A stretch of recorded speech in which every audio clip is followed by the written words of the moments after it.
Assalamualaikum warahmatullahi wabarakatuh. Waalaikumsalam warahmatullahi wabarakatuh. Selamat pagi Bu Endang. Selamat pagi Bu Ali. Ya, apa kabarnya Bu Endang? Alhamdulillah baik. Bu Ali gimana? Alhamdulillah baik. Sehat ya Bu Endang ya. Bu Endang, ini terkait dengan kegiatan Bu Endang besok pagi mengajar. Ini tentunya perlu ada persiapan gitu. Ya, untuk persiapannya ini nanti ada beberapa hal yang akan saya tanyakan terkait dalam proses pembelajaran. Nah, terkait dengan kegiatan besok, ini Bu Endang akan menyajikan materi apa? Nah, kemudian juga tujuan pembelajarannya apa? Bu Arin, untuk kegiatan pembelajaran besok, ini sebenarnya saya meneruskan materi tentang ekosistem. Pada pertemuan lalu, kami awali dengan melakukan asesmen awal. Jadi di asesmen awal itu saya mendapatkan data tentang kemampuan awal kognitif anak, dan yang kedua tentang gaya belajar siswa. Nah, setelah itu kami baru melakukan tindak lanjut dari hasil asesmen awal itu untuk menyamakan persepsi terkait materi prasyarat yang dimiliki oleh masing-masing peserta didik. Kemudian di jam berikutnya kami siswa saya minta untuk mengidentifikasi komponen-komponen ekosistem berdasarkan kemampuan awal dan gaya belajar yang dimiliki oleh masing-masing peserta didik. Nah, sekarang untuk kegiatan pembelajaran hari ini adalah lanjutan dari materi yang sudah dipelajari siswa minggu yang lalu. Oh ya, berarti minggu yang lalu Bu Endang sudah mengembangkan proses pembelajaran sesuai dengan gaya belajarnya sudah dan sesuai dengan minatnya. Betul. Berkaitan dengan kegiatan besok pagi berarti melanjutkan pembelajaran yang kemarin ya. Iya. Nah, tujuan pembelajarannya apa ini Bu Endang? Untuk pertemuan yang akan datang, tujuan pembelajaran adalah peserta didik mampu menjelaskan aliran energi dalam suatu ekosistem. Kemudian peserta didik juga diharapkan mampu menganalisis hubungan antar komponen ekosistem terhadap keseimbangan lingkungan. Itu. Ya, berarti terkait dengan aliran energi, kemudian mengaitkan dengan keseimbangan ekosistemnya. Berarti area pengembangan yang hendak dicapai apa ini? Area pengembangan yang akan kami capai ini adalah tentang kemampuan sosial emosional yang dimiliki oleh peserta didik. Ini dikaitkan dengan minat belajar yang berbeda-beda.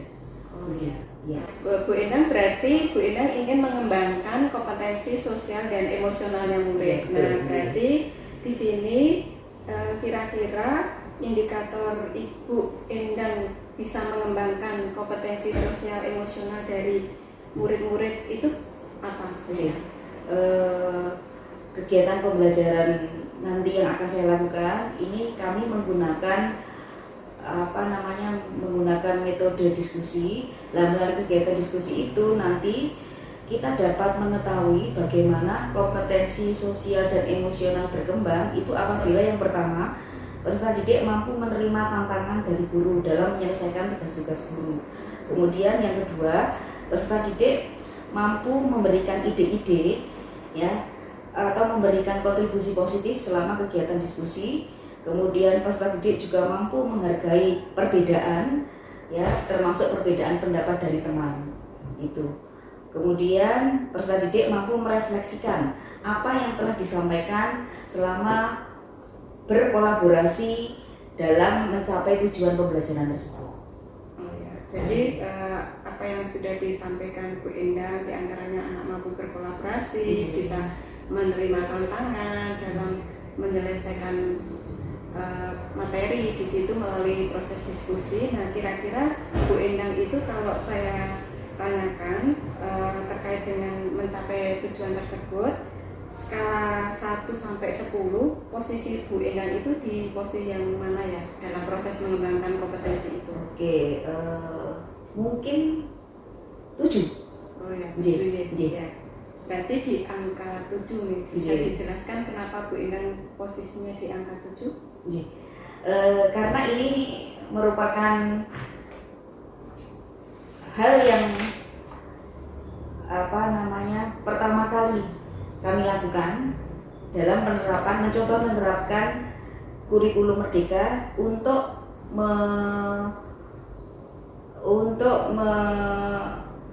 mengembangkan kompetensi sosial dan emosional. Jadi kami ingin meningkatkan kompetensi sosial emosional di kegiatan pembelajaran yang akan saya lakukan besok. Oh, baik. Jadi Ibu ingin meningkatkan kompetensi sosial dan emosionalnya karena posisinya sekarang posisi di angka 7. Berarti kira-kira Bu Endang ingin meningkatkan lagi di posisi berapa supaya kompetensi sosial emosional dari murid itu bisa lebih maksimal seperti itu? Iya. Saya ingin mencapai di atas 9.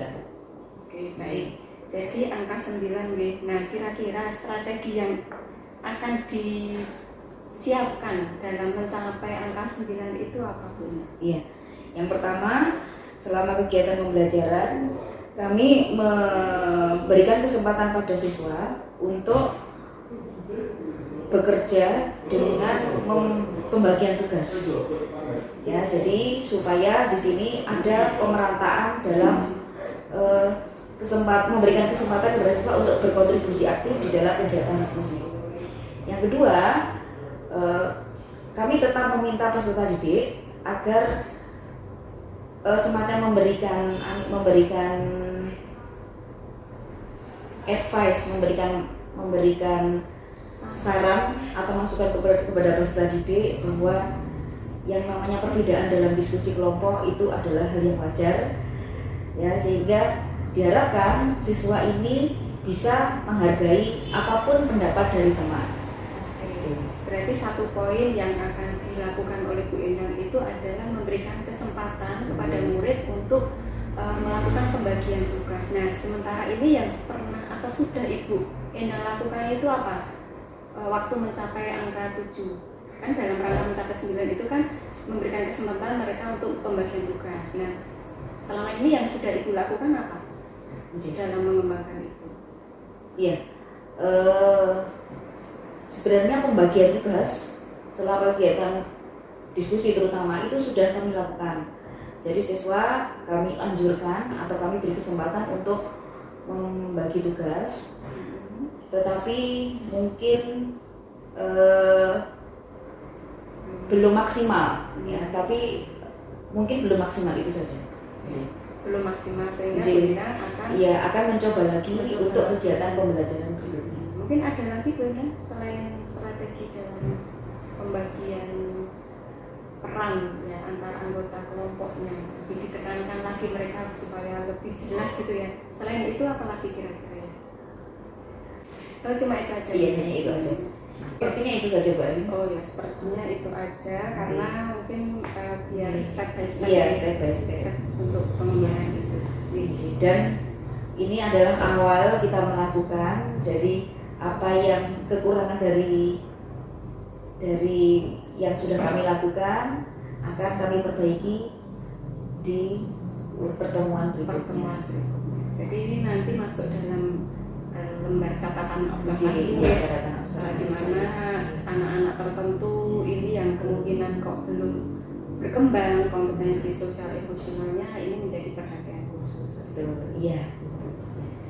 Oh, begitu Bu Endang, berarti ini besok strategi yang disiapkan adalah lebih menekankan pada peran setiap didik dalam berdiskusi, kegiatan diskusi. mungkin juga dalam menciptakan produk hasil diskusi itu juga nih. Iya, sampai akhir. Jadi itu satu rangkaian ya Bu. Jadi mulai awal mereka ketika kami berikan tugas itu sudah ketika mereka sudah duduk berkelompok, mereka melakukan pembagian kerja sampai nanti kegiatan pelaporan, kemudian membuat media presentasi itu sudah ada pembagian kerja tiap siswa untuk keberhasilan dalam kelompoknya. Oke, jadi dengan teknik seperti itu pastinya nanti harapan untuk anak bisa dikembangkan kompetensi sosial emosionalnya itu lebih maksimal. Betul. Oke, kalau begitu Bu Endang terima kasih atas waktunya bincang-bincangnya hari ini untuk persiapan mengajar besok. Tentunya besok kita akan bertemu di jam kelas apa Bu Endang? Biologi kelas 10? Kelas 10 6 jam ke-1 sampai jam ke-3. Jam ke-1 dan Oke, sampai bertemu besok pagi Bu Endang. Terima kasih. Assalamualaikum warahmatullahi wabarakatuh. Waalaikumsalam warahmatullahi wabarakatuh.